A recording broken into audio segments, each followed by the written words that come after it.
Hello and welcome back to Calculus. First, I'd like to thank all nice people that support the channel by liking and subscribing. Today, in part 14, we begin integral calculus. As I have introduced in the very first video of this series, integral calculus is used to find areas and volumes of irregular shapes. So let's immediately visualize this. Let's say on a graph we have a function f like this, and we are asked to find the area from here until here. Let's call these points A and B, both of which are positive values. When mathematicians were first encountered with this problem, their first solution was to create rectangles inside of the area as such, to basically estimate the area using rectangles. However, this method is not very accurate, since you can see on the top here we are missing a few pieces.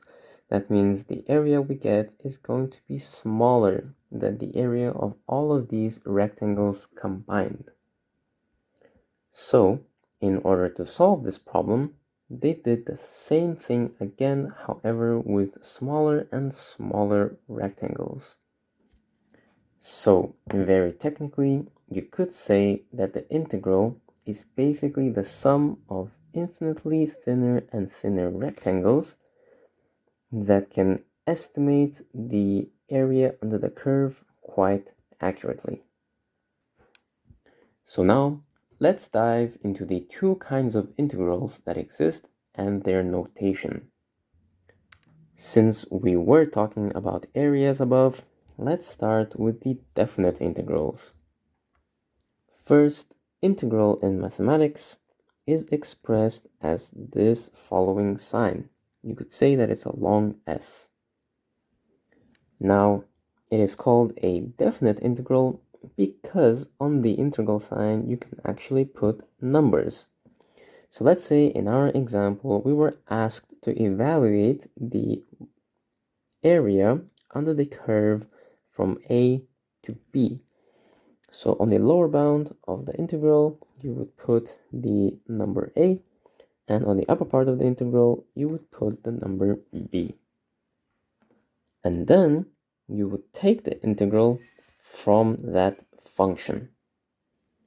Lastly, there is one thing that we cannot forget, and in the end, we always put a dx. Now, this dx is mandatory because it shows that we are doing the integral of the function with respect to the variable x. Much like when doing derivatives, we have dy over dx. All that says is that we're differentiating the function y with respect to the variable x. Here, the dx serves the same purpose, telling us that we're integrating with respect to the variable x. And after computing this, you would get, most of the time, a real number as your answer, since it expresses the area. Next up, the second kind of integrals are indefinite integrals. Now, you might have guessed, in the indefinite integral, on the lower and upper parts of the integral, we do not put any numbers and we simply take that integral of our function f of x. And here, our answer would not be a real number, but we would get another function, capital F of x. However, here at the end, we have to add a plus c. I will explain this later on with concrete examples. For now, you just have to know that this capital C is simply a constant. Next, I explained that integrals serve the purpose of finding areas and volumes of irregular shapes. However, in calculus, integrals is also much more. Another way to call indefinite integrals would be the antiderivative of a function. From the literal sense of the word, it is the opposite of the derivative. Think of derivatives as an operation on a function in one direction, let's say from left to right. The integral then would undo the derivative from right to left. So let's start with an example.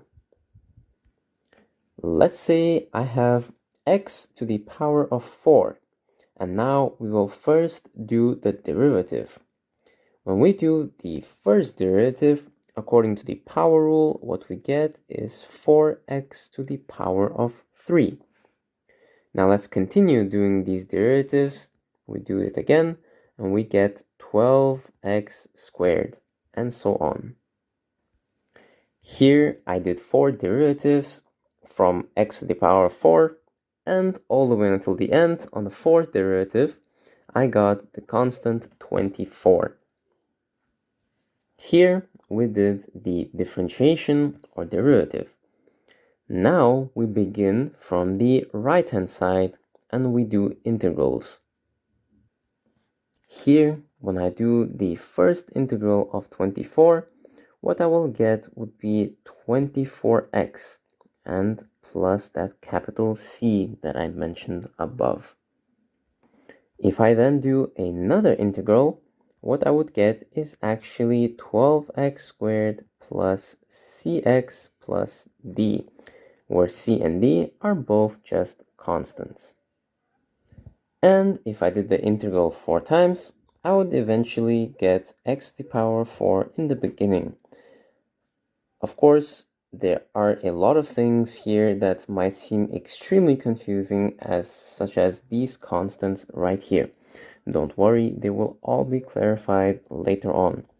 For now, I would like you to focus only on the very first term of these answers. You can see that they match the above integrals, however, in an opposite direction. For the derivatives, we started from left to right and arrived at a constant. In the integrals, we started with a constant, did the integrals from right to left, and eventually got the function x to the power of 4. This is why we call the integral an antiderivative, simply because it undoes what the derivative did to the function. So now that you understand what integrals are in general, we know that it's used to find the area. It is the antiderivative, and also two different integrals exist, definite and indefinite.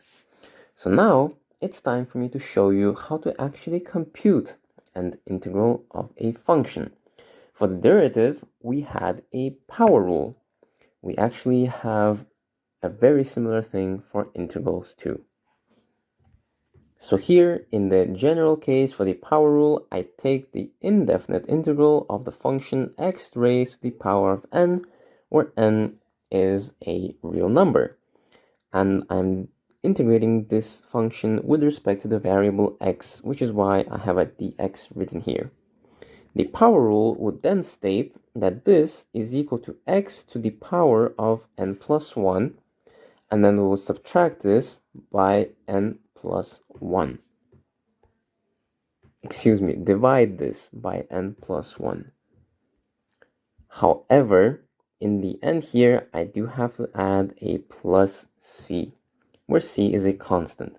So here you can probably notice that this power rule is very similar but completely opposite, because for the derivative, what we did was x raised to the power of n plus 1, and the original n goes in front as a coefficient. For the integral, we raise it to the power of n plus 1, and then we divide that power. So basically, it is the complete opposite of the derivative. Now, allow me to explain why in the end of every integral we have to add a plus c, where c is the constant. I wrote 4 different functions here. Please consider them x squared plus 2, x squared minus 3, x squared plus 4, and x squared minus 7. These 4 functions are not equal to each other. because they have different constant in the end. That means they have different vertical shifts. However, if I were to compute the derivatives of these four functions, you would notice that I would get the same derivative, 2 times x. This is because the derivative of the constant is always 0, so they simply vanish. So what exactly does this tell us? This tells us that when we compute the integral of 2x, or so to say, of our derivative, we would technically get, according to the power rule, 2 times x to the power of 1 plus 1 squared and divided by 1 plus 1, 2. 2's cancel out and you would get x squared. However, in the end, we have to add a plus c, because technically speaking, there is a whole family of functions whose derivative is going to be 2x. So that means when you compute the integral of that derivative, you're going to get a family of antiderivative functions whose constants may be different. So for now, this plus c here is simply arbitrary. It represents that there is an infinite amount of functions whose antiderivative is whose derivative is going to be 2x. Later, with concrete examples, we will be able to find certain values of plus c. So for now, this is all I'm going to tell you about integrals and what they are, and a little simple calculation to represent why in the end we have a plus c and what this constant means. In the next video, I will dive into all of the basic rules for integration and we'll solve a few examples. So I hope to see you there and have a nice day. Bye!